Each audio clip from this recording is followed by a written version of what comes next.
চারিদিকে ঘন সবুজ জঙ্গল, নুড়িয়ার পাথরের ওপর দিয়ে বয়ে চলা পাহাড়ি নদী, অসংখ্য চা বাগান, নানান ধরনের পাখির কলতান, দূর পাহাড়ে মেঘ আর কুয়াশার খেলা, সঙ্গে এক রাশ নির্জনতা নিয়ে ডুয়ার্স দাঁড়িয়ে রয়েছে আপনার আমার সকলের অপেক্ষায়।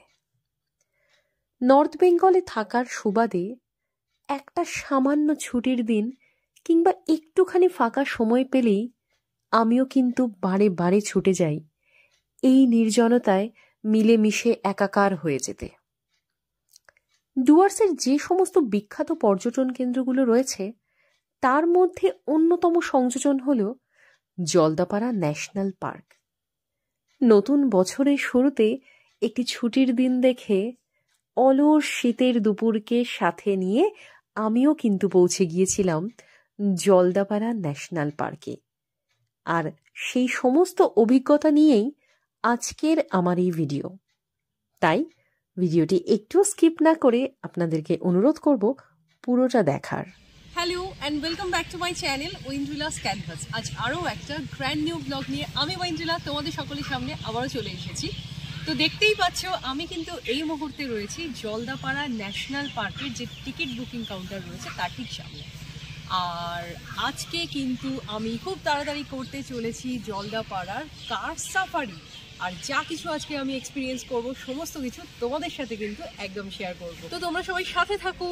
আর এই যে আজকের হোল জার্নির যা কিছু এক্সপিরিয়েন্স আমার হবে তা সব কিছু আমি তোমাদের সাথে শেয়ার করব। আর যে সমস্ত ইনফরমেশন আমি পথে পাবো সেটাও কিন্তু আমি তোমাদেরকে দিতে থাকবো।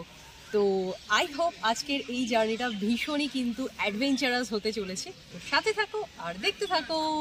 এরপর যেটা সবথেকে গুরুত্বপূর্ণ বিষয় সেটা হলো জলদাপাড়ায় আপনারা কিভাবে আসবেন এবং কি করে এর যে সাফারিগুলো রয়েছে তার টিকিট বুকিং করবেন। জলদাপাড়া আলিপুরদুয়ার জেলার মাদারিহাটে অবস্থিত। এবার প্রথমেই আমি আপনাদেরকে বলে রাখি, জলদাপাড়ার টিকিট বুকিং সংক্রান্ত একটা ডিটেইলড ভিডিও অলরেডি আমি আমার চ্যানেলে পোস্ট করে দিয়েছি, যার লিঙ্ক আমি এই ভিডিওর ডেসক্রিপশন বক্সে আপনাদেরকে দিয়ে দেব। ওখানে চলে গেলে আপনারা একেবারে লাইভ ডেমো দেখতে পাবেন কি করে টিকিটটা কাটতে হবে। এবার আসি কি করে আপনারা জলদাপাড়ায় পৌঁছবেন সেই প্রসঙ্গে। প্রথমত, যদি আপনারা ট্রেনে করে জলদাপাড়ায় আসতে চান সেক্ষেত্রে আপনাদেরকে নামতে হবে হাসিমারা স্টেশনে। জলদাপাড়া মাদারিহাটে অবস্থিত হলেও যেহেতু সমস্ত ট্রেন মাদারিহাটে দাঁড়ায় না, তাই হাসিমারাতেই আপনাদের নামতে হবে। তারপর সেখান থেকে কোনো একটা ছোট গাড়ি কিংবা অটো রিজার্ভ করে আপনারা অনায়াসেই পৌঁছে যেতে পারবেন জলদাপাড়ায়। হাসিমারা থেকে জলদাপাড়ার মোট দূরত্ব 10 থেকে 12 কিলোমিটারের মধ্যে। এছাড়াও আপনারা যদি মনে করেন বাসে করেও কিন্তু পৌঁছে যেতে পারেন জলদাপাড়ায়। সেক্ষেত্রে দুটো রুট আপনাদেরকে ফলো করতে হবে। একটা হতে পারে যদি আপনারা ফালাকাটা হয়ে আসেন তাহলে সেক্ষেত্রে ফালাকাটা হয়ে মাদারিহাটে আপনাদেরকে আসতে হবে। আর দ্বিতীয়ত হতে পারে যদি আপনারা আলিপুরদুয়ার হয়ে আসেন সেই ক্ষেত্রে আপনাদেরকে আলিপুরদুয়ার হয়ে হাসিমারা হয়ে তারপর আসতে হবে মাদারিহাটে অর্থাৎ জলদাপাড়ায়। এছাড়াও যদি মনে করেন আপনারা ছোট কোনো গাড়ি রিজার্ভ করেও কিন্তু পৌঁছে যেতে পারেন অনায়াসেই জলদাপাড়ায়। তবে একটা জিনিস আপনারা মাথায় রাখবেন, জুন থেকে সেপ্টেম্বর এই কয়েকটা মাস বর্ষাকালের জন্য যে কোনো ন্যাশনাল পার্ক বন্ধ থাকে, তাই জলদাপাড়াও কিন্তু এর ব্যতিক্রম নয়। তাই এই সময়টা দয়া করে অ্যাভয়েড করবেন। আর আরেকটা মোস্ট ইম্পর্টেন্ট জিনিস যেটা প্লিজ মাথায় রাখবেন, অনেকের মুখেই আপনারা হয়তো শুনে থাকবেন যে অফলাইনের কাউন্টার থেকেও জলদাপাড়ার টিকিট পাওয়া যায়, কিন্তু এ কথায় একেবারেই কান দেবেন না। কারণ জলদাপাড়া এমন একটা জায়গা যেখানে সারা বছরই মোটামুটি পর্যটকদের প্রচণ্ড ভিড় থাকে। তাই যদি আপনাদের মনে হয় আপনারা এখানে ঘুরতে আসতে চাইছেন, তাহলে সেক্ষেত্রে নিজেদের পছন্দ মতো ডেট ঠিক করে অনলাইনেই টিকিটটি আগে থেকে কেটে রাখুন। তাহলেই কিন্তু আপনারা এখানে একদম কনফার্ম সাফারি বুক করতে পারবেন। এবার দেখুন, আপনাদেরকে বোঝাতে বোঝাতে আমি কিন্তু পৌঁছে গেছি জলদাপাড়ায়, যেখান থেকে কার সাফারির জন্য নিয়ে যাওয়া হয় সেই পয়েন্টে। আর আপনাদের সুবিধার জন্য বলে রাখি, এটি ঠিক মাদারিহাট পুলিশ স্টেশনের পাশেই কিন্তু এই গলিটি অবস্থিত। আর এখন যে বাদিকে আপনারা দেখতে পাচ্ছেন, এটা হলো ইউথ হস্টেল, যেটা জলদাপাড়ায় যারা ঘুরতে আসবেন বলে ভাবছেন দূর থেকে, তাদের থাকার জন্য একটা খুব ভালো অপশন হতে পারে। তো এবার আপনাদেরকে আমি বলে দিই যে জলদাপাড়ায় ঘুরতে এলে আপনারা কোথায় থাকতে পারবেন। এক হচ্ছে, আপনারা যদি কোনো গভর্নমেন্ট প্রপার্টিতে থাকতে চান, সেক্ষেত্রে আপনারা সেখানে স্টে করতে পারেন। তবে একটা জিনিস মাথায় রাখবেন, গভর্নমেন্ট প্রপার্টির কস্টিং কিন্তু অনেকটাই বেশি হয়। আর প্রাইভেট অর্থাৎ যে বিভিন্ন হোমস্টে বা হোটেলগুলো রয়েছে, এগুলোতেও আপনারা থাকতে পারবেন। সেক্ষেত্রে আপনারা আপনাদের বাজেট অনুযায়ী যে কোনো একটা হোটেলে কিন্তু স্টে করতে পারবেন। এবার গভর্নমেন্ট প্রপার্টির ক্ষেত্রে 3টে অপশান রয়েছে। একটা প্রথমেই যেটা আমি আপনাদেরকে বললাম যে ইউথ হস্টেলটা, সেটা।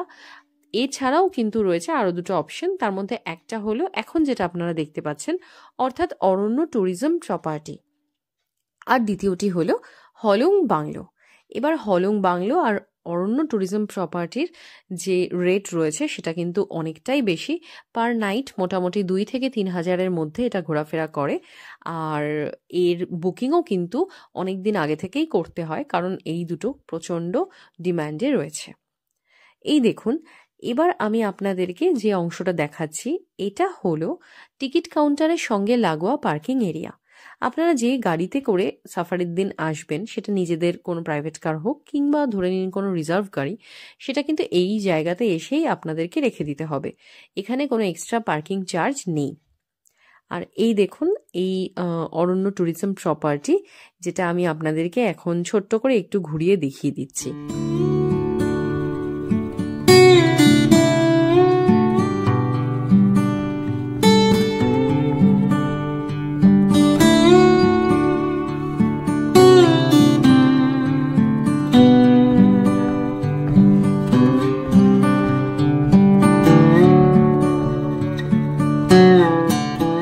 চারিদিক নিস্তব্ধ এই এত সুন্দর জায়গায় যদি তোমরা একা কিছুক্ষণ থাকো, তাহলেই তোমরা কিন্তু উপলব্ধি করতে পারবে পাখিদের কলতান, এবং সেই সঙ্গে সেই কলতানের মধ্যে কখন যে তুমি নিজেই হারিয়ে যাবে তা কিন্তু তুমি বুঝতেই পারবে না। মুহূর্তে কিন্তু রয়েছে অরণ্য ট্যুরিজম প্রপার্টির যে করিডোর রয়েছে সেখানে।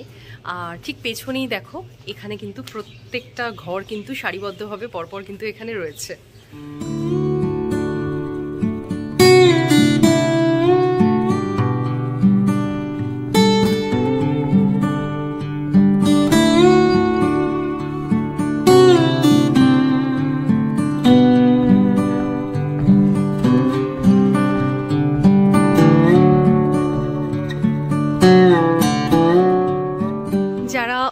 ভীষণভাবে প্রকৃতিপ্রেমী মানুষ, তাদের জন্য এই রকম জায়গা স্বর্গের থেকেও বেশি, হয়তো এইটুকুনি আমি বলতে পারি শুধু তোমাদেরকে। ডুয়ার্সের প্রকৃত সৌন্দর্য যদি তোমরা উপভোগ করতে চাও, তাহলে কিন্তু অবশ্যই একবার এসে এই সমস্ত যে অরণ্য ট্যুরিজম প্রপার্টি রয়েছে বা হলং বাংলো রয়েছে, সেখানে কিন্তু তোমাদেরকে এক রাতের এক্সপিরিয়েন্স কিন্তু করতেই হবে। এবারে আমরা ধীরে ধীরে এগিয়ে চলেছি জলদাপাড়ার কার সাফারি এবং এলিফ্যান্ট সাফারির জন্য যে কাউন্টার থেকে এন্ট্রি পাস দেওয়া হয় সেদিকে। বলে রাখা ভালো, আপনারা অনেকেই মনে করেন যে জলদাপাড়ার সাফারিগুলো রয়েছে তার টিকিট এই অফলাইন কাউন্টার থেকে পাওয়া যাবে, কিন্তু এটা একেবারেই, আবারও বলছি, ভুল ধারণা। একমাত্র এখান থেকে আপনারা অনলাইনে টিকিট বুক করার পর বুকিং স্লিপ নিয়ে আসলে তবেই এন্ট্রি পাস এখান থেকে দেওয়া হয়। কোনো রকম কোনো টিকিট কাটার সুবিধে কিন্তু এখানে নেই। তবে একটা মাত্র উপায়েই আপনারা এখানে টিকিট পেতে পারেন, যেটা অফলাইন টিকিট, সেটা হলো কোনো দিন কোনো একটা স্লটে ধরে নিন সমস্ত বুকিং হওয়ার পর যদি কোনো সিট পার্টিকুলার খালি থাকে, তাহলে সেক্ষেত্রে এখানে এসে আপনারা কিন্তু সেই স্লটের সেই টিকিটটা কাটতে পারবেন। তবে যেহেতু দূর থেকে আসবেন, তাই এই রিস্কটা নেবেন না, না হলে কিন্তু অনেক হয়রানির শিকার আপনাকে হতে হবে। আমি নিজে এই ব্যাপারে ভুক্তভোগী, তাই আপনাদেরকে বারবার বলছি, যদি আসতে চান অবশ্যই কনফার্ম টিকিট কেটে তবেই এখানে আসবেন। আর এই কাউন্টারে এসে আপনাদেরকে কিছু অনলাইনে টিকিট ছাড়াও এক্সট্রা পে করতে হবে, যেটার একটা মোটামুটি ডেমো আমি আপনাদেরকে দিয়ে দিলাম। এই দেখুন। আর এই ধরনের একটা 4-5 পাতার টিকিট এখান থেকে দেওয়া হবে। এটাই কিন্তু জলদাপাড়ার এন্ট্রি পাস। তবে এটা তখনই আপনি পাবেন যদি আপনি এখানে অনলাইনের বুকিং স্লিপটা নিয়ে আসেন, তাহলেই। তাহলে চলুন, দেখতে দেখতে এবার কিন্তু আমাদের সাফারির সময় হয়ে গেছে। দেখো, ঘুরতে ঘুরতে কিন্তু চলে এসেছি আমরা যে জিপসিটাতে করে এখন কার সাফারিতে যাব সেটাই। এই দেখো, এরকম হুট খোলা গাড়িতে করে কিন্তু কার সাফারির জন্য নিয়ে যাওয়া হয়। আর আজকে আমরা এই জিপসিতে কিন্তু 4 জন থাকবো, আর 4 জন মিলেই কিন্তু করব কার সাফারি। তো চলো, ভীষণ এক্সাইটেড লাগছে, আর আই হোপ খুব অ্যাডভেঞ্চারাস হোক আজকের এই জার্নিটা, এটাই আশা করি। চলো তাহলে যাওয়া যাক। তো গাড়ি তো চলতে শুরু করলো, কিরকম লাগছে বল এবার? ফুল এক্সাইটেড লাগছে বল। সবাইকে নমস্কার। জঙ্গলে যাচ্ছি, জঙ্গলে ঢোকার আগে কটা নিয়ম আছে সেটা একটু মেনে চলতে হবে, সেটা অলরেডি লেখা আছে, পড়েছেন মনে হয়, তাও কিছু কিছু বলছি। সর্বপ্রথম টাইমটা মেনটেন করতে হবে। টাইমে যাওয়া আসা ঘোরা নিয়ে 1.5 ঘন্টা সময় ছিল, যেহেতু আপনাদের ট্রাভেল আছে, টাইমের ব্যাপারটা আমি নিজে মেনটেন করছি। জঙ্গলে কোনো বিড়িসিতে ডালো না, প্লাস্টিক একদমই বারণ আছে। কোনো প্লাস্টিক বা চিপসের প্যাকেট বা জলের বোতলগুলো জঙ্গলে খারাপ যাবে না, আর কোনো চেঁচামেচি করা যাবে, ঠিক আছে? আরেকটা রিকোয়েস্ট আছে, এমনি দাঁড়াইতে পারবেন, এই সিটের উপরে কেউ দাঁড়াবেন না, এমনি নর্মালভাবে দাঁড়াবেন, এই সিটের উপরে কেউ দাঁড়াবেন না। আর ফুললি চেষ্টা করবো কিছু দেখানো, ঠিক আছে? সাফারি শুরু হওয়ার পরেই যিনি গাইড ছিলেন তিনি এরকমভাবে সমস্ত কিছুর ডিটেলস দিয়ে দিলেন এবং ইন্ট্রোডিউসও করিয়ে দিলেন। যে সমস্ত নিয়ম কানুন ছিল তিনি একবার ভালো করে সবাইকে বুঝিয়ে দিলেন।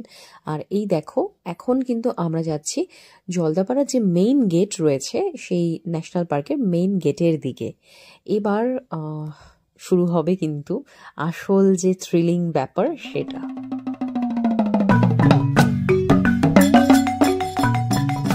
ভেতরে ঢুকতে না ঢুকতেই দেখি একদল ময়ূর সপরিবারে এসে আমাদেরকে গ্র্যান্ড ওয়েলকাম জানানোর জন্য দাঁড়িয়ে রয়েছে। আর এটা দেখে মনটা প্রথমে খুব আনন্দে ভরে গেলেও পরে জঙ্গলের গভীরতা যত ধীরে ধীরে বাড়তে লাগলো, আর রোমাঞ্চও কিন্তু তত বাড়তে লাগলো। আর কোনো এক অজানা ভয় মনের মধ্যে যেন এসে বাসা বাঁধতে শুরু করলো। খালি মনে হচ্ছিল রাস্তার কোনো এক বাঁকে এই বুঝি বোধ হয় কিছু চলে আসবে।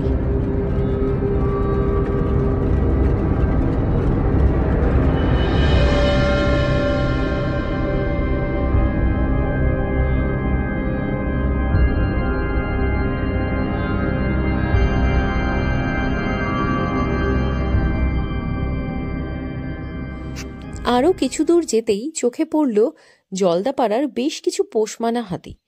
এই পোষমানানো হাতিগুলোতে করেই জলদাপাড়ার এলিফ্যান্ট সাফারি করানো হয়। তবে পোষমানানোই হোক আর বুনো হাতিই হোক, আমার অনেক দিনের ইচ্ছে ছিল সামনে থেকে হাতি দেখার, যেই শখটা জলদাপাড়ায় গিয়ে শেষ পর্যন্ত পূরণ হলো। এখন তোমরা যে ইলেকট্রিকের তার দেখতে পাচ্ছ, এগুলো প্রত্যেকটিতেই রয়েছে সামান্য ভোল্টের কিছু কারেন্ট। জলদাপাড়ার আশেপাশে যে সমস্ত গ্রামগুলো রয়েছে, কোনো বন্য প্রাণীর দ্বারা তারা যাতে ক্ষতিগ্রস্ত না হয় সেই কারণেই এরকম তারের বেড়া এখানে দেওয়া থাকে। আর এই যে বিস্তীর্ণ তৃণভূমি রয়েছে, এখানেই কিন্তু রয়েছে বেশ কিছু একশৃঙ্গ গন্ডার। আর যে জলাভূমিগুলো আপনারা এখন দেখতে পাচ্ছেন, এই জলাভূমিতেই সারাদিনের বিভিন্ন সময়ে গন্ডারগুলো জল পান করতে আসে। গন্ডার ওইটা দেখতে পাচ্ছেন? হ্যাঁ হ্যাঁ হ্যাঁ, আরো জুম কর।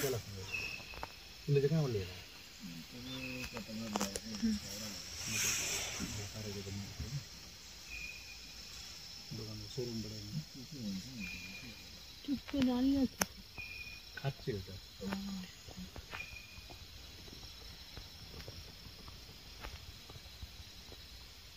এক ঝলক গন্ডার দেখার আনন্দ উপভোগ করে এবার আমরা এগিয়ে চললাম আরও সামনের দিকে অন্য কিছু দেখতে পাওয়ার আশা নিয়ে।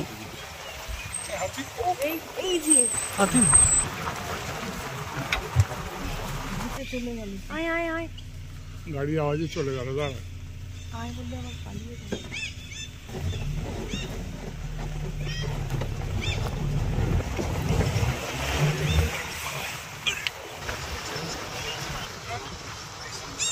ওই যে বাইসন। ওই যে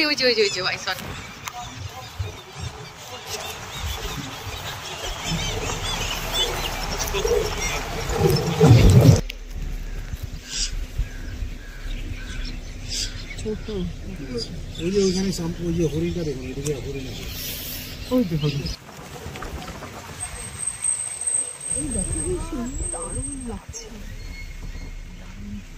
পোজ দিয়ে দাঁড়িয়ে আছে দেখ পুরো।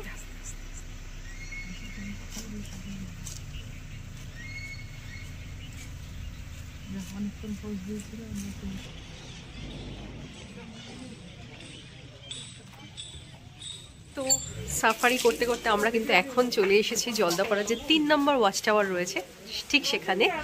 আর ধীরে ধীরে কিন্তু ওপরের দিকে উঠছি, মানে ওয়াচ টাওয়ারে উঠছি। তো দেখা যাক, যদি ভাগ্য খুব ভালো থাকে তাহলে এখান থেকেও খুব ভালো কিছু হয়তো আমরা দেখতে পেতে পারি। এই জায়গাটাতে এসে যিনি আমাদের গাইড ছিলেন তার মারফত জানতে পারলাম এখানে যে সমস্ত জন্তুর পায়ের ছাপগুলো দেখা যাচ্ছে এগুলো হলো গন্ডারের পায়ের ছাপ। অর্থাৎ আমরা যাওয়ার কিছুক্ষণ আগে হয়তো সেখানে এক শৃঙ্গ গন্ডার উপস্থিত ছিল। আর তাছাড়াও দূরে এই সমস্ত ছোট ছোট যে কাঠের গুঁড়িগুলো দেখা যাচ্ছে এগুলোতে পশুদেরকে আকৃষ্ট করার জন্য লবণ খেতে দেওয়া হয়, যাতে সেই লবণ খেতে তারা এখানে আসে আর ওয়াচ টাওয়ার থেকে খুব সহজেই তাদেরকে দেখতে পাওয়া যায়। তাহলে এবার ধীরে ধীরে আমরা কিন্তু ওয়াচ টাওয়ার থেকে নেমে পৌঁছে গেলাম প্রচণ্ড জনপ্রিয় একটা জায়গায়, যেটা হলং বাংলো নামে আমরা সবাই জানি। এই মুহূর্তে চলে এসেছি যে জায়গাটা নিয়ে ডুয়ার্সে সব থেকে বেশি একটা ক্রেজ রয়েছে, যেখানে না থাকলে ডুয়ার্স ট্যুর কিন্তু ইনকমপ্লিটই বলা চলে, সেই হলং বাংলোতে। এই দেখো আমার ঠিক পেছনেই কিন্তু রয়েছে হলং বাংলো। চলো এর আশপাশের যে পরিবেশ রয়েছে সেটা একবার ঘুরে দেখা যাক।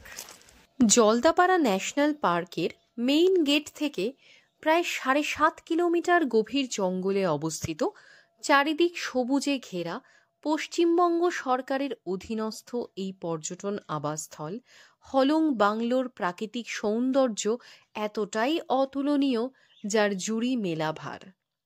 এমনকি এই বাংলোর যে কোনো জানলা দিয়ে আপনি উঁকি মারলেই দেখতে পেতে পারেন যে কোনো বন্য জীবজন্তু। এর আশেপাশের যে প্রাকৃতিক পরিবেশ তা আপনার মনে এতটাই আনন্দ এনে দেবে যে আপনি কখন এর প্রাকৃতিক সৌন্দর্যে হারিয়ে যাবেন নিজেই বুঝতে পারবেন না।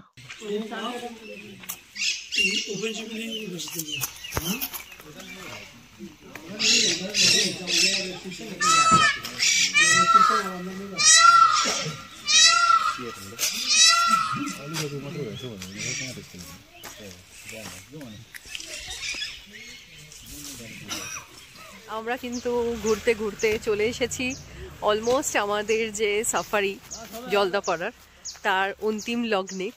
আর এখন আমরা যাচ্ছি একটা আদিবাসী গ্রামের মধ্যে।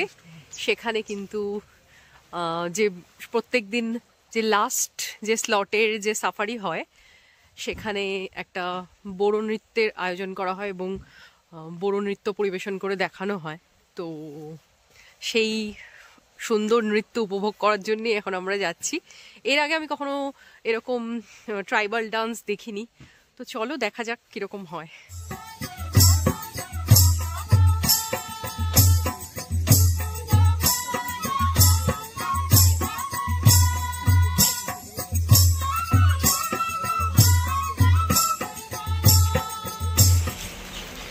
সাফারি শেষ করে এখন কিন্তু আমাদের ফেরার পালা। আর এই প্রথম কিন্তু জঙ্গলের মধ্যে দিয়ে যাওয়ার অভিজ্ঞতা আমার হবে রাত্রেবেলায়। তো চলো আরও বেশি অ্যাডভেঞ্চার পাবো হয়তো। চলো তাহলে যাওয়া যাক।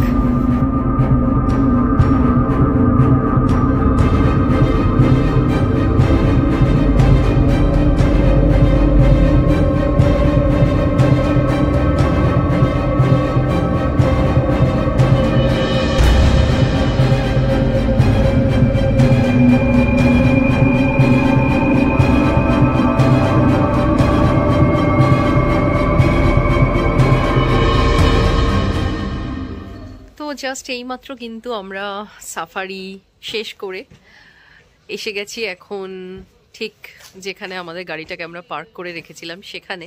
আর এই মুহূর্তে আমি ঠিক দাঁড়িয়ে রয়েছি অরুণ ট্যুরিজম প্রপার্টির ঠিক সামনে। আর রাতের বেলার এখানকার ভিউটা কেমন সেটা আমি একবার তোমাদের সাথে অবশ্যই শেয়ার করব।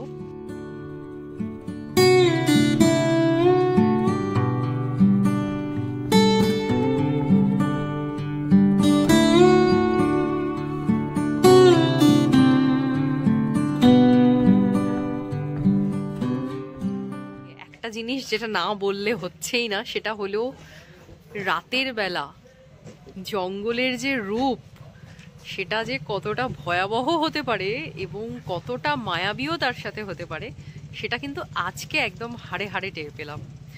আর এই যে সম্পূর্ণ জলদাপাড়ার যে কার সাফারিটা ছিল, প্রত্যেকটা বাঁকে বাঁকে কিন্তু ছিল রাস্তার মোড়ে মোড়ে প্রচুর বিভিন্ন ধরনের রোমাঞ্চ।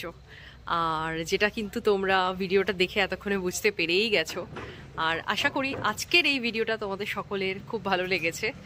তো যদি আজকের এই ভিডিওটা তোমাদের ভালো লেগে থাকে তাহলে যেটা করতে হবে অবশ্যই কিন্তু ভিডিওটাতে লাইক করে দিও আর আমার চ্যানেলটাকে কিন্তু অবশ্যই সাবস্ক্রাইব করে দিও, দ্যাট ইজ মাস্ট। সো চলো আবার কখনো চলে আসবো তোমাদের সবার সামনে আরেকটা নতুন কোনো ব্লগ নিয়ে। ততক্ষণ পর্যন্ত সবাই খুব ভালো থেকো, সুস্থ থেকো, সবাইকে টাটা।